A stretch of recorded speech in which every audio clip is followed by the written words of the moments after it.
I'm sure a lot of you can tell from the title of the video, I've bought another piece of import machinery of a questionable quality. More specifically, it's a $200 forge kit, or I guess it's more of a foundry, and I do hope everything arrived in one piece. Now, metal casting is something that I've wanted to get into for a long time. About 3 or 4 years ago, I made one of those coffee tin forges that you might have seen on YouTube, and to be completely honest, it worked about as good as you think it would.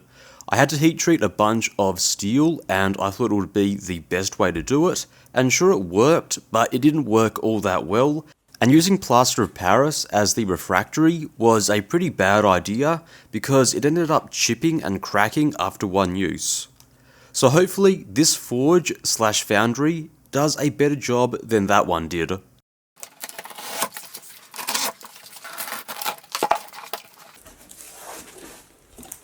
So it looks like we have some forge tongs and some instructions.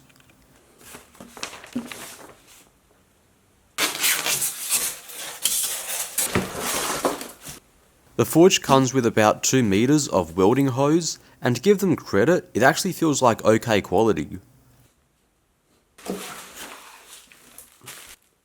There's the burner. And I guess everything else is going to be stored inside the forge itself. So before we go over the forge itself, let's quickly look at everything else. The propane burner seems to be pretty simple. It's just 2 pieces of steel pipe that's screwed into one another. At the other end, there's a sleeve that will cover the air holes so we can adjust the air-gas mixture.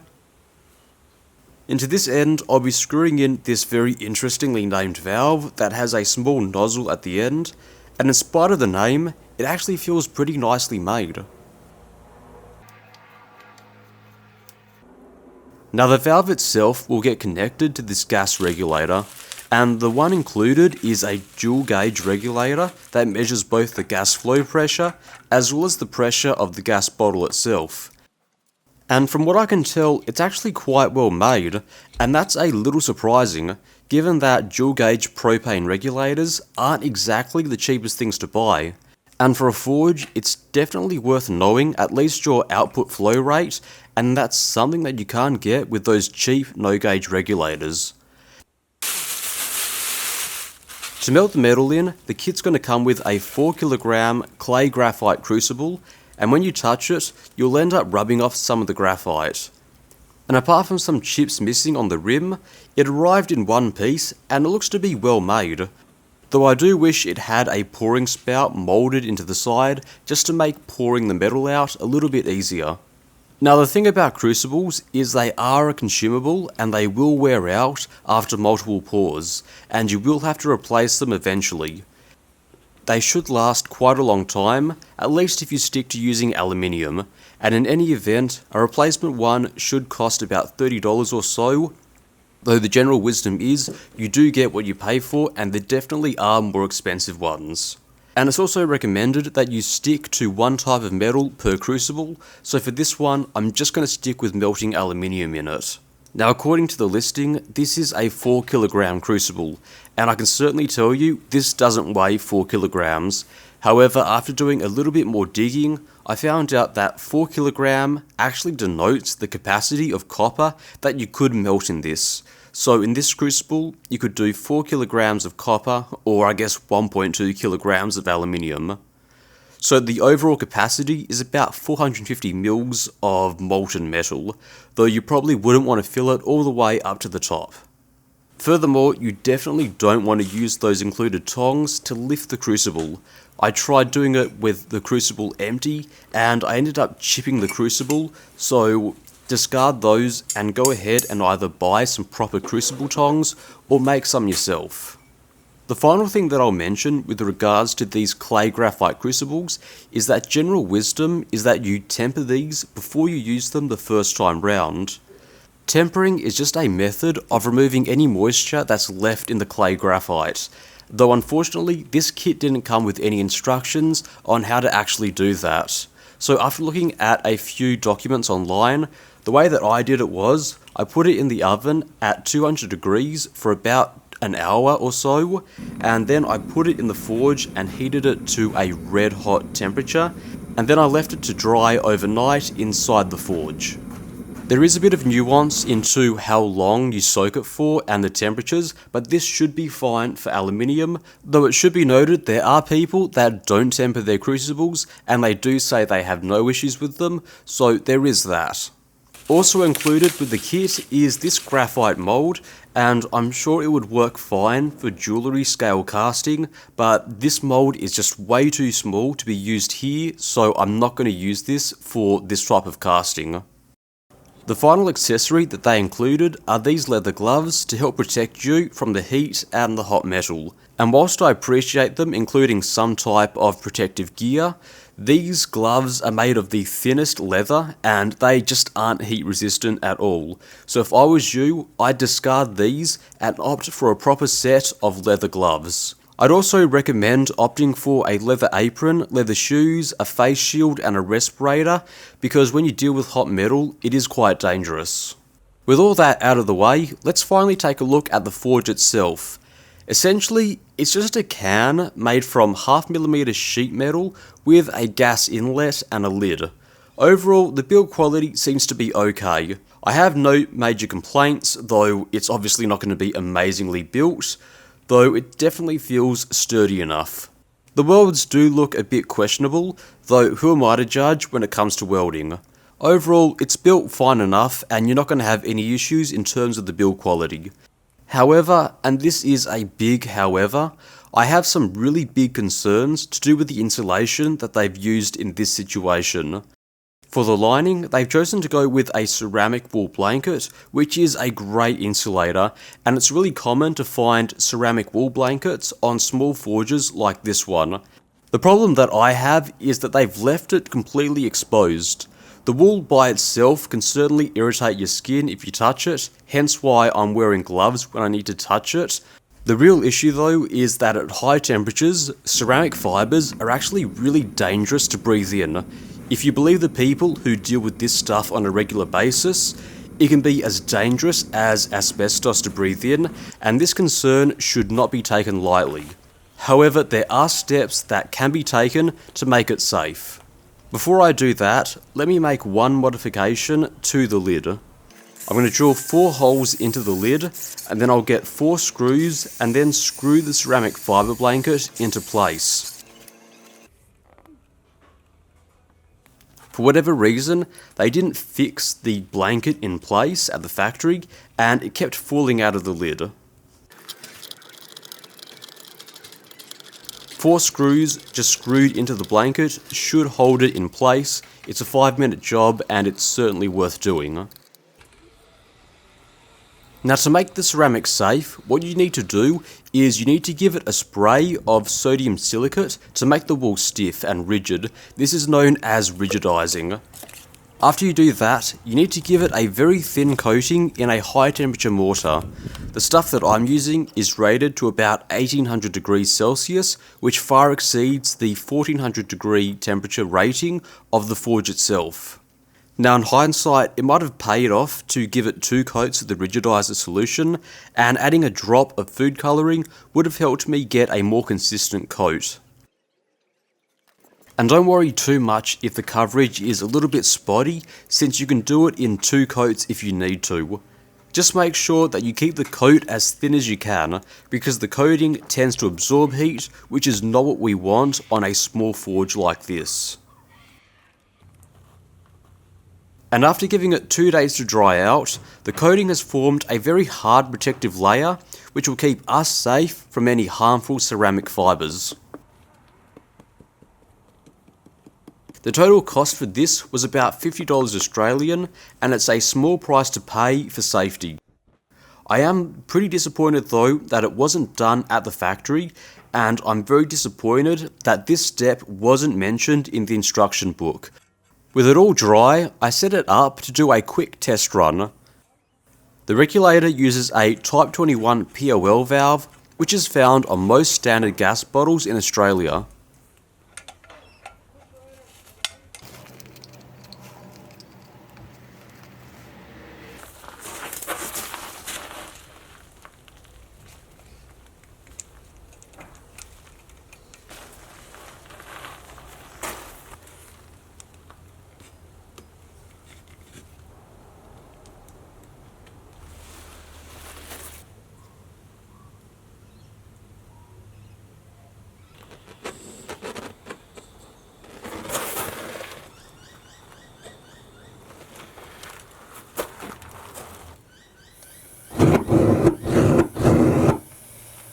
Now the position of the nozzle needed a fair amount of adjustment to get a stable flame, and I do suspect that it's still not getting enough oxygen for the amount of propane that I'm able to pipe in. However, fixing it is a job for another day. Rather concerningly though, was about 2 minutes into the test, the whole thing started to smoke up a bit. It was a bit alarming at first, but it turns out to only be the paint that was burning off the end of the nozzle. And thankfully that stopped after a few minutes. And in that time I was able to get the forge up to a light red colour. Now because this was only a test and I was a bit low on propane, I didn't let it get up to full temperature, so I let it cool off over the course of a few hours. After letting everything cool down, you can certainly see just how much paint was burnt away off the end of the nozzle. As for the coating that we applied, it certainly held up quite well to the heat.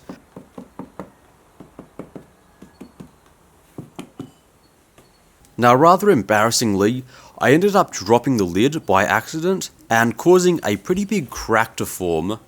Thankfully, fixing it is pretty easy. All you have to do is mix up a little bit of leftover mortar and then you can easily patch it up. With all that done, let's finally test it for real and let's cast something. I went and got a full-size 8.5 kilogram propane gas bottle to replace the smaller camping one that I previously used.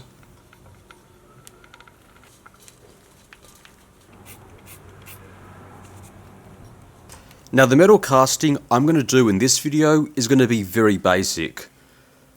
For the mould, I'm going to be using this steel pipe as a cylindrical mould. As for the metal that I'll be casting, I'm going to be using these scrap pieces of aluminium that I've had lying about for the past 2 years. They're pretty much just offcuts from old projects. Now technically, these wrought alloys aren't going to be all that great for casting, but they should be okay for this very simple casting like this, and in any event, this is not a casting video, so I wouldn't worry about that all that much. Now to lift the crucible in and out, I made a simple lifter from some scrap steel that I removed the galvanizing from.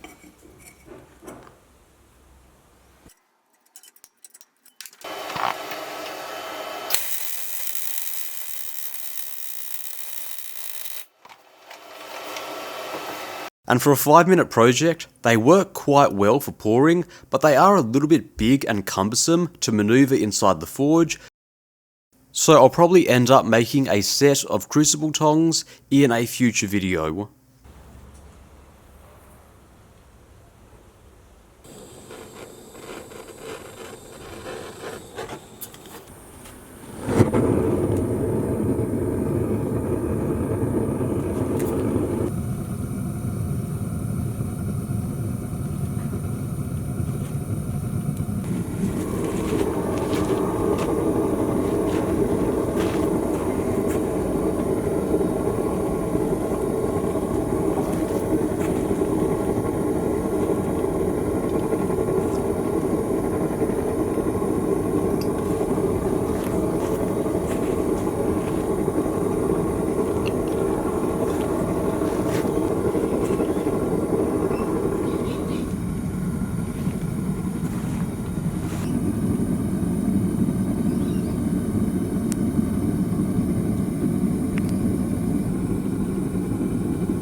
Now with this setup and this amount of aluminium, it was fully molten within about 15 minutes of putting it in. And there was surprisingly very little slag and oxides to remove from the pour.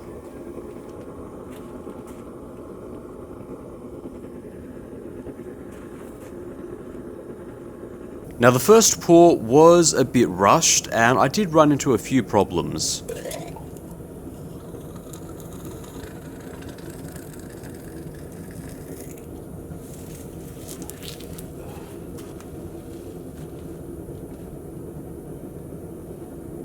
The aluminium poured surprisingly well, but I suspect it burnt off a fair amount of zinc and it created a fair amount of air bubbles inside the mould.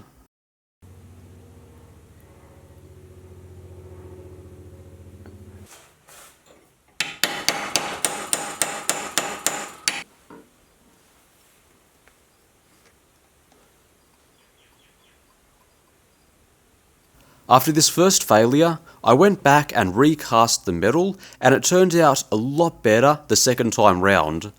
It wasn't porous, and it actually machines up okay.